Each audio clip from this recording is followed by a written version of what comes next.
আমি বিবাহিত ছিলাম, তাও আমার বাড়ির কাজের মেয়েকে আমার ভীষণ ভালো লাগতো। আমি ভাবতাম আমি কখনো ধরা পড়বো না। ধীরে ধীরে সাহসটা বেড়ে চলেছিল আমার, সব কিছু ওপেনলি করা শুরু করেছিলাম। কিন্তু আমার স্ত্রী সেদিন সব কিছু জেনে যায়। বউ আমাকে চা খাওয়ার জন্য ডাকতে এসেছিল। ও স্বপ্নতেও কল্পনা করেনি ও আমাকে কোন পরিস্থিতিতে দেখতে চলেছিল। নিচে গিয়ে ও আমাকে চা খাওয়ার জন্য ডাক দেয়। আমি তো কিছুই জানতাম না যে ও সব কিছু জেনে গিয়েছিল। আমি চা খেয়ে অফিসের জন্য রেডি হতে শুরু করি। কাজের মেয়ে এখনও বাড়িতে কাজ করছিল। কাজে বেরোনোর সময় আমার চোখ যায় তার দিকে, মাধবীর দিকে। মাধবীও দুষ্টু হেসে ফ্লার্টিভাবে আমার দিকে তাকায়। আমার বউ সেখানে হঠাৎ চলে আসে। আমি ওকে ফিরতে দেরি হবে বলে কাজে বেরিয়ে যাই। যাবার সময়ও আমার চোখ মাধবীর দিকে যায়। আমার স্ত্রীর ভীষণ ঈর্ষা আর রাগ হয়। আমি তখন জানতামও না আমার স্ত্রী তখন আগে কি করতে চলেছে।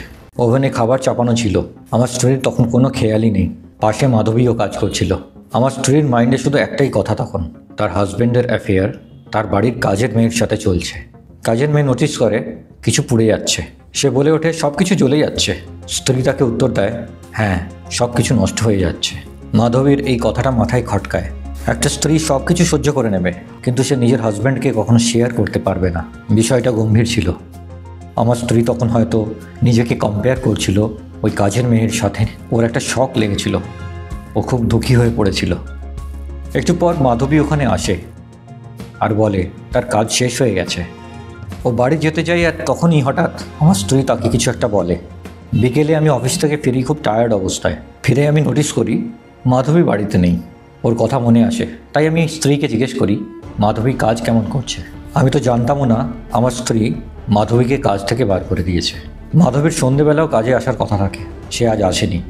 আমার স্ত্রী তো সব কিছুই জেনে গিয়েছিল আমার আর মাধবীর মধ্যে কী চলছিল।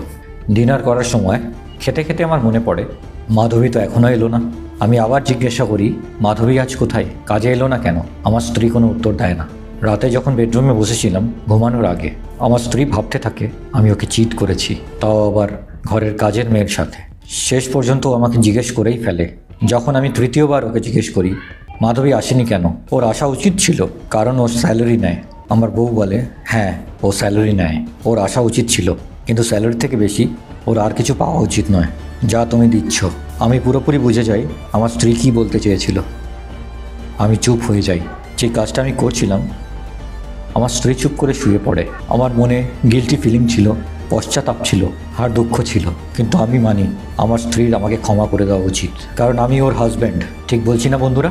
উত্তরটা কমেন্ট সেকশনে নিশ্চয়ই জানিও।